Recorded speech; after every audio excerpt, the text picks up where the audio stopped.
మహాత్మా గాంధీ జాతీయ గ్రామీణ ఉపాధి హామీ పథకం ఎంజీఎన్ఆర్ఈజిఎస్ ఈ నిధుల దుర్వినియోగం జరుగుతోంది ఏపీలో అని కొంతకాలంగా పలు ఆరోపణలు, ఆడిట్ నివేదికలు, రాజకీయ విమర్శలు ఇవన్నీ జరుగుతున్నాయి సార్. ఇది గ్రామీణ పేదలకు సంవత్సరానికి కనీసం 100 రోజులు ఉపాధి హామీ ఇచ్చేటువంటి ఈ పథకం చాలా గొప్ప లక్ష్యం కోసం ఉద్దేశించబడినటువంటి ఈ పథకంలో నిధులు దుర్వినియోగం అనేటువంటిది బాగా జరుగుతుంది. గోస్ట్ వర్కర్ల పేరట కోట్ల రూపాయల వేతనాల చెల్లింపులు అవన్నీ కూడా గ్రామస్థాయి ఫీల్డ్ అసిస్టెంట్లు, సర్పంచ్ల పాత్రపై అనుమానాలు వస్తున్నాయి. ఇక మట్టి పనుల పేరుతో భారీ బిల్లులు పెట్టయిపోవడం, వాస్తవానికి పనులు జరగకపోయినా మెటీరియల్ ఖర్చులు చూపించడం, ఇలాంటి రకరకాల అవకతవకల వల్ల కేంద్రం కూడా ఈ ఫండ్స్ ఆపేస్తుంది అనేటువంటిది దాదాపు 484 కోట్లు మేర అది లాస్ అయింది అనేటువంటిది. సో అసలు ఎలా చూడాలి ఈ దుర్వినియోగం?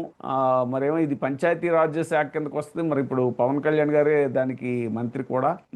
ఎలా చూడాలంటారు ఈ అవకతవకల్ని? సార్, ఇది చాలా మంచి సబ్జెక్ట్ అండి. ఈ రోజున గ్రామ స్వరాజ్యం గాంధీ మహాత్మా ఏమైతే చెప్పారో మనకి, గ్రామ స్వరాజ్యం, గ్రామాలు బాగున్నట్టేనే ఈ రాష్ట్రం గాని ఈ దేశం గాని అభివృద్ధి చెందినట్టు లెక్క. గ్రామాలు ఎప్పుడైతే పాడైపోతాయో ఈ దేశం కూడా పాడైపోతుంది. నేను చెప్పింది కాదు, గొప్ప గొప్ప మేధావులు చెప్పిన మాట. అంటే గ్రామాలను ఎప్పుడు కూడా అశ్రద్ధ చేయకూడదండి, నెగ్లెక్ట్ చేయకూడదండి. కానీ గత 2 సంవత్సరాల నుంచి చూస్తున్నాం, గ్రామాల్లో మినిమం పట్టించుకున్న నాదుడు లేడు. దీనికి వచ్చేసి ఇప్పుడు పవన్ కళ్యాణ్ గారు పంచాయతీరాజ్ మినిస్టర్ అనుకుంటాను బహుశా, ఆయన మరి దీని గురించి ఎంత పట్టించుకుంటున్నారో తెలియదు. చూడండి, గ్రామంలో ఉన్న నిరుపేదలు ఎవరైతే ఉన్నారో ఆ పేదరికాన్ని రూపుమాపడానికి కానీ తగ్గించడానికి ఈ జాతీయ మహాత్మా గాంధీ జాతీయ గ్రామీణ ఉపాధి పథకం చట్టం తీసుకొచ్చారు. 2005లో తీసుకొచ్చింది. అప్పటి నుంచి ఇది చాలా సక్సెస్ఫుల్ గానే నడుస్తుంది. ఈ మధ్య కాలంలో ఇదేమవుతుందంటే, దీని మీద అజమాయిషి కొరవడి, అంటే సరైన సూపర్వైజింగ్ లేక ప్రభుత్వం వారు దీని మీద సూపర్వైజ్ చేయాలండి. దీని వల్ల ఎంత మేలు జరుగుతుందంటే గ్రామాలు బాగుపడతాయి. ఎందుకంటే ముఖ్యంగా గ్రామంలో ఉన్న ఈ పేదరికం తగ్గించడానికి ఉపయోగపడుతుంది. ఆ పేదలకి జీవన వృత్తి దొరుకుద్ది. అంతేకాదండి, ఇది ప్రతి సంవత్సరానికి 100 రోజులు వాళ్ళకి పని కల్పిస్తుంది అనమాట. దీనివల్ల ఏమవుతుందంటే వాళ్ళకి వలసలు తగ్గిపోతాయి. ఒక గ్రామం నుంచి ఇంకో గ్రామానికి, లేకపోతే ఒక రాష్ట్రం నుంచి ఇంకో రాష్ట్రానికి పని లేక వలసలు వెళ్లే వాళ్ళు ఉంటారు కొంతమంది పేదరికం వల్ల. ఇవన్నీ కూడా వలసలు తగ్గించడానికి ఏర్పాటు చేసిందే ఈ పథకాన్ని. ఈ పథకాన్ని ఈ రోజున కొంతమందికి కావాలని నీరు కారుస్తున్నారు. దీని వల్ల ఏంటంటే ముఖ్యంగా పేద రైతు కూలీలు, పాపం ఇప్పుడు భూములు ఉన్న వాళ్ళ సంగతి వేరు, కానీ పేద రైతు కూలీలకు వాళ్ళకి సీజన్ లో తప్ప పనులు ఉండవు. తర్వాత వాళ్ళకి రెక్కాడితే కానీ డొక్కాడినటువంటి ఇది రోజు కూడా వాళ్ళని ఫీడ్ చేయడానికి పెట్టినటువంటి పథకం. దీని వల్ల అండి పేదరికం తగ్గడమే కాదు, వాళ్ళకి పని కల్పించడమే కాదు, వాళ్ళకి జీవనోపాధి ఇవ్వడమే కాదండి, వీళ్ళ ద్వారా ఆ గ్రామంలో ఉన్న చెరువులు కానీ, కాలువలు కానీ, రోడ్డులు కానీ, ఈ విధంగా ఈ నీటి వనరులు ఏవైతే ఉన్నాయో అవన్నీ కూడా బాగుపడతాయండి.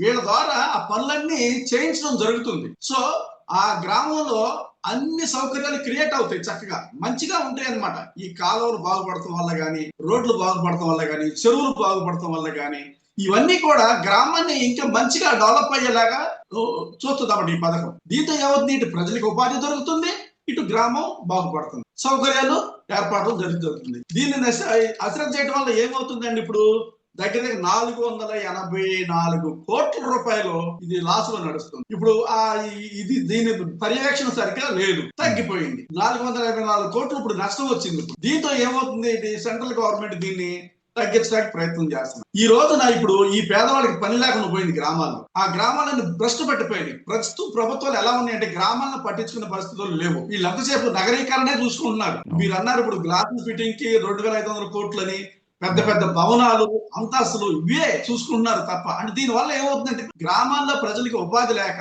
వాళ్ళు ఈ బస్తీకి, పట్టణాలకి తరలి రావడం వల్ల పట్టణంలో జనాభా ఎక్కువ.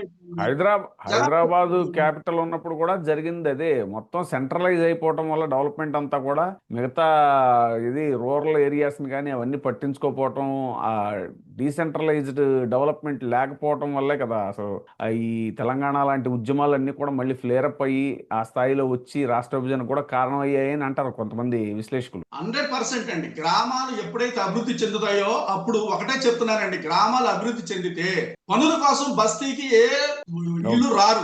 రైతులు గాని, స్టూడెంట్స్ కానీ, ఆడవాళ్ళు కానీ, కార్మికులు గాని, కర్షకులు గాని ఎవరు కూడా వాళ్ళ గ్రామాల్లోనే పని చేసుకుంటారు. వాళ్ళు అక్కడ పాపం లేనిపోయిన అప్పులన్నీ చేసి పంటలు సరిగ్గా పండక, నీటి వసతి సరిగ్గా లేక, రోడ్లు సరిగ్గా లేక, వాటర్ డ్రైనేజీలు సరిగ్గా లేక, కాలువలో చెరువులో నీళ్లు లేక, పంటలు పండక, ఎరువులు కొనలేక, ఇవన్నీ ఫెసిలిటీస్ గవర్నమెంట్ ఇవ్వాల్సింది పోయి ఇవ్వకపోగా దీనివల్ల ఏమవుతుందండి, వీళ్ళందరూ కూడా పట్టణాల పనులకు వచ్చేస్తున్నారు. పట్టణాల్లో ప్రజలు ఎక్కువైపోయారు.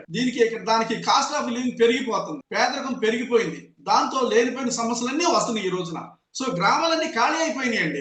గ్రామాల్లోకి వెళ్తే అక్కడ ముసలోళ్ళు మొక్కోడు తప్ప యూత్ ఎవరు కనపట్ల. ఎందుకంటే వాళ్ళందరూ పట్టణాలు వచ్చేస్తున్నారు పనులు లేక. ప్రభుత్వం చేయాల్సిన పని ఏంటి, గ్రామాలను అభివృద్ధి చేసి నువ్వు అక్కడ పని క్రియేట్ చేయగలిగితే ఎక్కడ వాళ్ళు అక్కడే ఉంటారు. ఈ రోజు అప్పులు చేసి ఈఎంఐలు కట్టలేక బస్తీలు వచ్చేసి వాళ్ళు చేస్తారు. ఈఎంఐ అనే కాన్సెప్ట్ లేకపోతే ఎవరి ఊరు ఆడ వెళ్ళిపోయి ప్రశాంతంగా హాయిగా నిద్రపోతారు. వాళ్ళ గ్రామంలో ఉన్న పనే చేసుకుంటారు, హాయిగా బతుకుతారు. ఈ అప్పులు అయిపోయి అప్పులు తీర్చడం కోసం బస్తీలు వచ్చేసేసి వాళ్ళు సంపాదించింది తినడానికి సరిపోదు, ఉండడానికి సరిపోదు, అద్దెలు కట్టుకోవడానికి సరిపోదు, మళ్ళీ అక్కడ ముసలి తల్లిదండ్రులు పంపాలి. ఇక్కడ అంటే ప్రభుత్వాలు గ్రామాల్ని అశ్రద్ధ చేస్తున్నాయి. ఇది సిస్టమ్ ఫెయిల్యూర్ 100%. మహాత్మా గాంధీ గారు చెప్పారు, గ్రామ స్వరాజ్యం ఉన్నప్పుడే ఈ రాష్ట్రమైన దేశమైన అభివృద్ధి చెందుతుంది అన్నారు. మరి ఈ ప్రభుత్వాలు గ్రామాలను ఎందుకు అశ్రద్ధ చేస్తున్నాయో అర్థం కావట్లేదు. సిస్టమ్ ఫెయిల్యూర్ కాకపోతే ఇంకేంటండి, ఇది కేవలం లీడర్షిప్ ఫెయిల్యూరే. ఈ ఎన్ఆర్ఈజిఎస్ ఫండ్స్ విషయానికి వస్తే అసలు ప్రొడక్టివిటీ లేకుండా ఏదైతే జరుగుతుందో క్షేత్రస్థాయిలో, ఏ ప్రొడక్టివిటీ లేకుండా ఈ అంతా ఫండ్స్ అంతా కూడా మిస్యూజ్ చేయటం, అది దాన్ని అసలు ఎలా నివారించాలి, ఎవరు దాని విషయంలో ఇనిషియేషన్ తీసుకోవాలి? సార్ ఇది కంప్లీట్ గా సిస్టమ్ ఫెయిల్యూర్ అండి, లేదా లీడర్షిప్ ఫెయిల్యూర్ అండి, అకౌంటబిలిటీ ఫెయిల్యూర్ అండి. ఈ మూడు లేవు సార్. ఫస్ట్ అది సెంట్రల్ గవర్నమెంట్ కి లేవు, స్టేట్ గవర్నమెంట్ కి లేదు. వాళ్ళు ఎవరో కాళ్లే వాళ్ళ సీట్లు కాపాడుకోవటం, వాళ్ళ పదవిని కాపాడుకోవటం, వాళ్ళ రాజకీయం చూసుకోవటమే తప్ప ఎక్కడన్నా ఏదైనా పెద్ద పెద్ద బిల్డింగ్లు కడితే దాంట్లో డబ్బులు మిగులుతాయి, పెద్ద ప్రాజెక్టులు చేస్తే డబ్బులు మిగులుతాయి. ఇప్పుడు పల్లెటూరులో పెట్టుబడులు పెట్టడం వల్ల, గ్రామాల్లో పెట్టుబడులు పెట్టడం వల్ల వాళ్ళకేం మిగిలేదు ఏమి ఉండదు కదా. సో దాంతో ఏమవుతుందంటే గ్రామాలను నెగ్లెక్ట్ చేస్తున్నాయి. పట్టణాలనే ఎంతసేపు పట్టణాల్లో పెద్ద పెద్ద హార్మోన్లు, బిల్డింగ్లు, అద్దాల మేడలో కట్టేస్తే వాటిలో డబ్బులు మిగులుతాయి, కాంట్రాక్టులు బాగుపడతారు. విలేజ్ లో ఏముంటాయండి, ఏముండవు కదా. అందుకే విలేజ్ నెగ్లెక్ట్ చేస్తున్నారు. దాంతో ఏమవుతుంది, పేదరికం పెరిగిపోతుంది. సిస్టమ్ ఫెయిల్యూర్, లీడర్షిప్ ఫెయిల్యూర్, మొత్తం అంత ఫెయిల్యూరే. అకౌంటబిలిటీ లేదు ఇక్కడ. దాంతో ఏమవుతుంది, గ్రామాలన్నీ సర్వనాశనం అయిపోతున్నాయి. ఈ రోజున వాళ్ళ గ్రామాల్లోకి వెళ్తే అసలు ఎంత విలువెళ్ళిపోతుందండి. ఒకప్పుడు గ్రామాలు ఎంత బాగుంటాయి, ఇవాళ పశువులు లేవండి, గొర్రెలు తగ్గిపోయినాయండి, మేకలు తగ్గిపోయినాయండి, ఆవులు గేదెలు తగ్గిపోయినాయండి. వాళ్ళు పెంచలేక వాటిని ఈ కబేళకు అమ్మేస్తున్నారండి. ఆ ఫెసిలిటీస్ మీరు రైతులకు ఎందుకు ఇవ్వరు? రైతు లేకపోతే ఏముంది, ఏం తింటాం మనం? ఎంతసేపు కంప్యూటర్లో మీరు గ్లాసులు, మేడలో ఈ ఇన్ఫ్రాస్ట్రక్చర్ చూసుకుంటున్నారు తప్ప ఇవి కావాలి. కానీ మనిషి బతకడానికి కూడా కావాలి కదా. గ్రామాలు లేకపోతే ఎక్కడి నుంచి వస్తుంది మనకి ఆహార ఉత్పత్తులు? పంటలు ఎవరు పండిస్తారు? ఈ బేసిక్స్ మర్చిపోతున్నారు. నేల విడిచి సాగు చేయటువంటి ఇదేనండి. ప్రభుత్వాలు దయచేసి గమనించాలి. ఎంతసేపు కార్పొరేట్ సంస్థలు చెప్పినట్టు ఆడటం, వాళ్ళకి మేలు చేసే రకంగా నిర్ణయాలు తీసుకోవటం, ఈ సామాన్య ప్రజల్ని అశ్రద్ధ చేయటం, గ్రామాలని అశ్రద్ధ చేయటం. దీంతో ఏమవుతుందండి, గ్రామం లేకపోతే నీకు పట్టణాలు ఎక్కడి నుంచి వస్తాయి, సిటీలు ఎక్కడి నుంచి వస్తాయి? ప్రతిదీ అక్కడి నుంచి రావాలి కదండి. మనకి కూరగాయలు రావాలన్నా, సరుకులు రావాలన్నా, వాళ్ళు పంటలు పండించకపోతే మనం ఎలా బతికేది? అసలు బేసిక్స్ ని మనం నెగ్లెక్ట్ చేస్తున్నాం. చాలా ప్రమాదం ఇది. రాబోయే రోజుల్లో చాలా చాలా ప్రమాదం ఫేస్ చేయాల్సి వస్తుంది మనం, ప్రభుత్వాలైనా ప్రజలైనా. గ్రామాలు ఎప్పుడూ నెగ్లెక్ట్ చేయకూడదండి. గ్రామాలు నెగ్లెక్ట్ చేసిన ఏ రాష్ట్రం కానీ, ఏ దేశం కానీ బతికి బట్టకట్టినట్టు ఎక్కడా లేదు. అదే సార్, ఫైనల్ గా దీనికి ఇప్పుడు క్షేత్రస్థాయిలో కూడా చాలా ఇది లీడర్షిప్, మీరు అన్నట్టు లీడర్షిప్ ల్యాబ్సెస్ కానీ, ఇది మన బ్యాంక్ సోషల్ ఆడిట్ రిపోర్ట్ లో ఇర్రెగ్యులారిటీస్ గుర్తించడం, వేతనాల ఆలస్యం, పనుల నాణ్యతలో లోపాలు, కొన్ని జిల్లాల్లో కోట్ల రూపాయల రికవరీ ఆర్డర్లు, బ్యాంక్ అకౌంట్ల ద్వారా డబ్బులు మళ్లింపు, బోగస్ అకౌంట్లు లేదా ఇతర అకౌంట్లకు ట్రాన్స్ఫర్, గ్రామస్థాయి ఆపరేటర్లు, బ్యాంకు మిత్రులపై అనుమానాలు, ఇలా ముఖ్యంగా మన ఏపీలో తీసుకుంటే అనంతపురం, కర్నూలు, ప్రకాశం, విశాఖ ఏజెన్సీ ప్రాంతాల్లో, ఈ ప్రాంతాల్లో బాగా మిస్యూజ్ జరుగుతుంది ఫండ్స్ అనేటువంటిది వస్తున్నటువంటి సమాచారం. ఇప్పుడు అకౌంటబిలిటీ ఉండాలండి. ప్రభుత్వం వారు ఏం చేయాలంటే అకౌంటబిలిటీ చూసుకోవాలి, ప్రతిదీ దగ్గరుండి అజమాయిషీ చేసుకోవాలి. దీని మినిస్టర్ ఏం చేస్తున్నారండి, పంచాయతీరాజ్ మినిస్టర్. ఆయన చేయలేనప్పుడు ఇన్ని శాఖలు ఎందుకు తీసుకోవాలి? ఎన్ని శాఖలు ఆయన చేతి కింద ఉన్నాయి? అడవి శాఖ ఆయన దగ్గరే ఉంది, పంచాయతీరాజ్ శాఖ ఆయన దగ్గరే ఉంది, ఇంకేదో 1-2 శాఖలు ఆయన దగ్గరే ఉన్నాయి. అవసరమా మీకు? మీరు ఎందుకండి అంత చేయలేనప్పుడు, అంత నాలెడ్జ్ లేనప్పుడు, అంత ఓపిక లేనప్పుడు వేరే వాళ్ళకి ఇవ్వచ్చు కదా. ఇన్ని శాఖలు ఒక దగ్గర పెట్టుకొని మీరు హాస్పిటల్లో నిద్రపోతే ఇక్కడ ఎన్ని ఏమైపోతున్నాయి? అకౌంటబిలిటీ ఏది? సిస్టమ్ ఫెయిల్యూర్ అయిపోతుంది ఖచ్చితంగా. మీరు ఏమి చేయలేకపోతున్నారు. కేవలం ఇది ఏంటంటే మిస్టేక్ అన్నమాట. చాలా తప్పు ఇది.